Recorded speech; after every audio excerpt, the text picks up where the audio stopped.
দেখো এখানে আছে ভাত, এর মধ্যে উচ্ছে সেদ্ধ আছে। এই দেখো ডাল আছে, ডাল সেদ্ধ সেদ্ধ মাখা মাখা করে মুগের ডাল। আর এখানে দেখো একটুখানি তরকারি আছে, শাক চচ্চড়ি ইয়ে দিয়ে, পোস্ত, সর্ষে পোস্ত দিয়ে কুমড়ো শাক চচ্চড়ি। আমাদের তো দুধ ডেইলিই থাকে, তো বলার কিছু না। এখানে স্যালাড কেটেছে, আর এইটা হচ্ছে মুরগির মাংস। আর আলু দিয়ে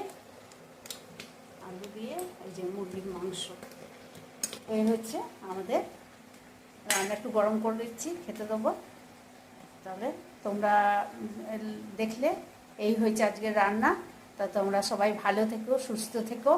আজকে ব্লগটা এখানেই রাখছি। ভালো লাগে লাইক, শেয়ার, কমেন্ট করো। সাবস্ক্রাইব করতে কিন্তু ভুলো না বন্ধুরা। হ্যাঁ, তাহলে আজকের মতো tata, bye bye, see you.